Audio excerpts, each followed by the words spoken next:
So what got you interested and started on the hotel rooms as a thing to explore? It's sort of backtracking a lot, moving to Edmonton for my master's degree. Sort of all these sort of things kept coming up in my life about sort of changing and relocating and what happens when you uproot your life and move to a new sort of setting or context. And how do you sort of bring that sense of home and belonging with you? I found myself really struggling a lot to answer the question where I was from, because I grew up in rural Manitoba, but I came here from Winnipeg, so I always felt sort of conflicted. I didn't know what to tell people, and I definitely didn't consider myself an Edmontonian when I first came here. I'm still not sure if I consider myself an Edmontonian. So yeah, there was just sort of this culmination of all these weird sort of like, what's your sense of place, your sense of home, and how do you communicate that, and how do you bring that and transfer it and relocate all that sort of emotional sort of stuff. So yeah, that was sort of the main thing. And then watching the movie Lost in Translation, I felt like there's sort of this opportunity for people who maybe aren't out relocating their entire lives, but these short little stays of simply just staying in a hotel room. What is that sort of experience like, and what do you bring with you? What do you bring with you when you come to a hotel room, and what do you need out of that space when you have to stay there on a trip and sit in this little white box and sort of are expected to make it feel like a home? So yeah, sort of narrowing my focus down to hotel rooms, that it's not always just the case of relocating your life, but there's actually some like shorter instances of how you have a sense of home in somewhere that's foreign. And I'm rethinking the way that we design short stay spaces.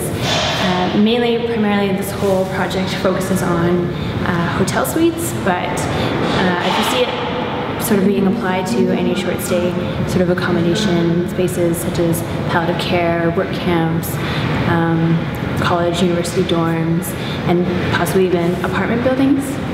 Any sort of space that's sort of just a white box that people are expected to move into and make that sort of seem like a home for a short period of time. This is the sort of footprint that I'm working within for the entire process. And essentially where I started was looking at how these spaces, what are some of those frequent activities that people sort of perform and do in the space, and looking at those activities and analyzing those and how those activities sort of inform how we could better design this space for people who need it to sort of provide the same sort of psychological sort of comfort as a full-sized home would.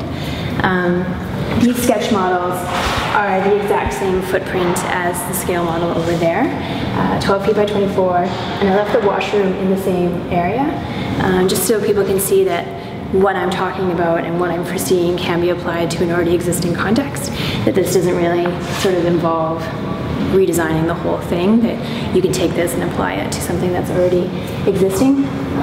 So a lot of them are looking at sort of, these would be various cubicles within the space that people would be able to explore and navigate.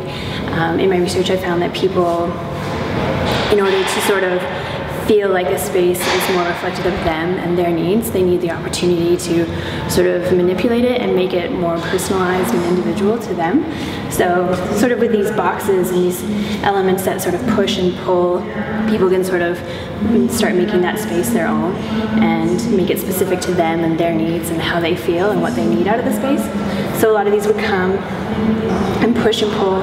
These are actually the beds, and the beds, because typically my main user group is just a solo sort of business traveler, and usually there's 2 queen-size beds, and you don't really need both of those. So the ability to sort of push one of those beds out of the way frees up space, but also is a way of sort of diminishing the aspect that you're in a hotel room, and these beds are sort of like major components within the space. They're your main furniture, and they're also just like a huge reminder that you're just in a bedroom, essentially. So if people can push them out of the way when they don't need them, that sort of helps with aspects of making that space a less of a reminder of being in a context that's entirely. The last few panels are basically just to give people a more a better sense of scale and how people would interact with some of these designs. I didn't want to design all the way a full hotel space, because then I fear that people would come in here, see my show, and be like, okay, so that's the ultimate sort of hotel room, because that's not really what I was setting out to do. What I wanted to design was an approach to these design of these spaces, not the one and only hotel space that can be applied to everywhere. This is the one that everybody needs.